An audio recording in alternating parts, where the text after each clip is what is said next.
This life is the only life I know. I know who I am and love everything about the person within. My life is a journey. No need for directions. As long as I'm moving forward, I'll find my way. And when I make it there, I look back on the road from previous days and leave street signs for the next person to find their way. I live without fear, without regret, accepting of every choice I've made, thus being a lifer.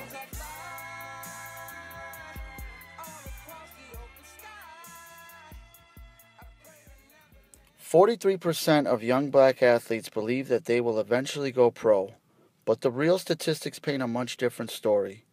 In 2008, 400,000 students participated in college sports, but only 1 of every 25 of those students went on to compete professionally. Less than 2% of these players go pro, leaving 98% to undergo some serious life reevaluation. Adjusting to life after sports can take a serious psychological toll on the athletes."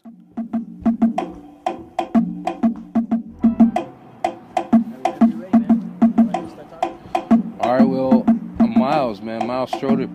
I'm from the south side of Chicago. Knew I was going to the NFL. That was my dream. I feel like that was my destiny. That was supposed to happen. It was going to happen. Then 2011, I was at Morehouse College in Atlanta. I was a senior in my senior year studying business management. Going into the NFL draft. Had stopped going to school to just full-time train. I got a call saying that the NFL lockout had happened.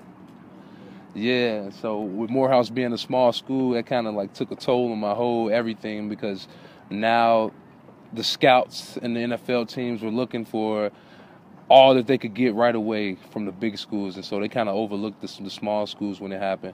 And so my agent made me he suggested that I play with the Chicago Rush in the Arena Football League. Came and played with the arena team, the Rush, for about 5 weeks, and I got a random phone call from a casting director that I met the year before. Like, "Hey, Miles, you remember we met you last year around this time, telling that we were shooting a pilot for this show called Necessary Roughness? Well, USA picked up the pilot and we start shooting tomorrow. Can you move back down?" And I'm like, yeah. My name is Lauren Ward. I'm 26 years old. I graduated from Howard University with my BA in broadcast journalism and a minor in acting. And I graduated in 2012 from Northwestern University with my master's in communications. So originally, when I came out of college, I had big dreams. I thought that at the age of 25, I was going to have my own place, a lot of money, that I would be famous as a motivational speaker and actress. I wanted to do it all. But I thought that I could start off at least by being a reporter and anchor in journalism. And when I couldn't find a job in my field, I was broken. I absolutely felt like I was useless. I felt like I couldn't accomplish anything, because here I was with 2 degrees and in a sorority. I'm a part of Alpha Kappa Alpha Sorority Incorporated. I'm in an honors fraternity. I was on a dance team. I've always gotten everything that I wanted. So when I couldn't find a job in my field, I really felt like I wasn't good enough. And I felt like I wasn't smart enough. And before I even got to that point, I thought about suicide. I had thoughts of that. I was a substitute teacher at a high school and I wasn't happy. But then I decided, Lauren, you've got to find your passion again. You have to tap back into your resources of who you are and where you came from. A recent study has shown that half of recent college graduates can't find jobs. Those who graduated since 2009 are 3 times more likely to not have found a full-time job than those from the classes of 2006 through 2008. Of those who did find a job, the study indicates that 43% had jobs that didn't require a college degree. Sure, the top 10% will get jobs right out of college, but for everyone else, disappointment in the job search. Even recent PhDs are facing stiff competition for fewer available jobs, and many of them end up driving taxis for a living. Tens of thousands of dollars in student loan debt later, and many of them are either unemployed or working in jobs that don't require a college degree.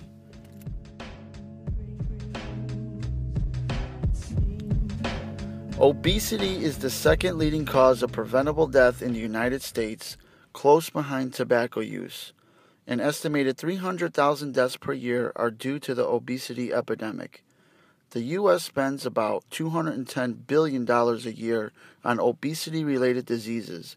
In the next hour, 35 Americans will die from inactivity and poor nutrition. My name is Ramie. When I first started my weight loss journey, I was 342 pounds. I was always the girl that was overweight, but I was pretty for the big girl. I could dress for the big girl. I kept myself up for the big girl. When I was in grammar school, I danced. I was on a pom-pom team. I was a captain of the pom-pom team. And I held on to that. Like, that was my identity.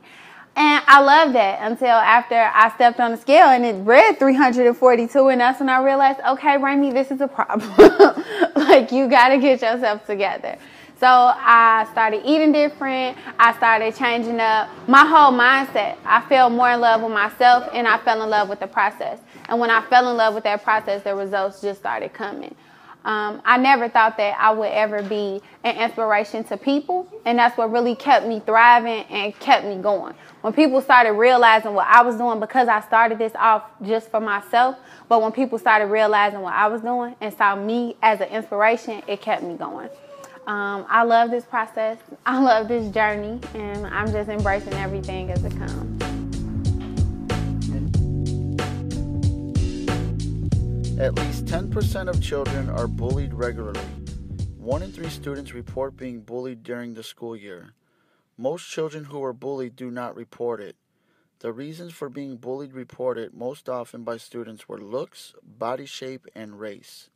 There was a strong association between bullying and suicide-related behaviors, but this relationship is often mediated by other factors, including depression and delinquency.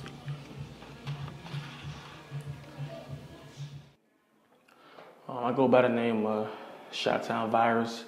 Virus is an acronym for very irregular rapper utilizing skills.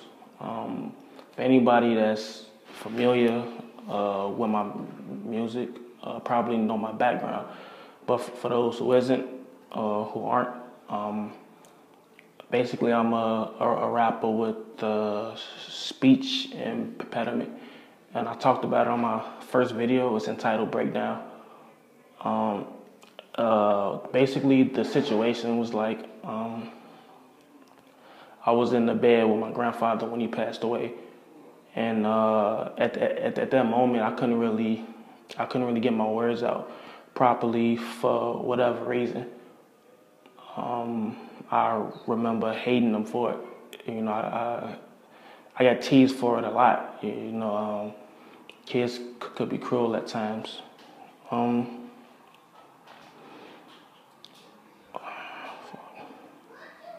remember feeling alone. I've always had my brothers, but they wasn't really going through what I was going through at the time. My closest person, as far as coping with me and what I was going through, was my grandmother. I remember in the 3rd grade this one time, this teacher named Miss Sledge.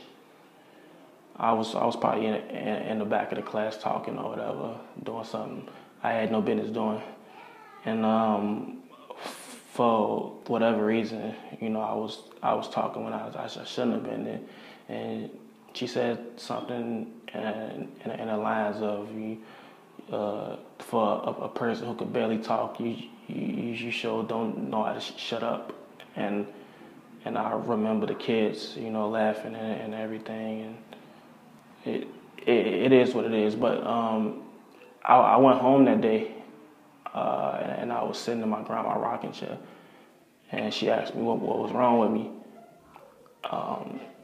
and I thought I blew it off. I was like, yeah, it's really nothing or whatever. But eventually, I had told her, and she was she apologized for it. You know, she's like, "Oh, I'm sorry. I didn't really comprehend that. You know, I'm like 8 or 9 or whatever." And I didn't notice till later on how much having a person who somewhat cared for me in that area felt. Well, a few years later after that, I ended up losing my grandmother. It's life. So again, now I don't even have her, and I'm angry. I don't know how to deal with these feelings of being outcast in any way, shape, or form. And around this time is when I fell in love with music. I noticed like I didn't stutter. I didn't have none of this problems or anything within making music or producing it in any way. So it was kind of my scapegoat of being normal. You know, I was kind of happy. I'm a kid. And for these reasons and how much effort that I put into it, like I believe this is what I'm meant to do. I believe this is my calling to overcome this obstacle and leave proof that it's possible to beat the odds.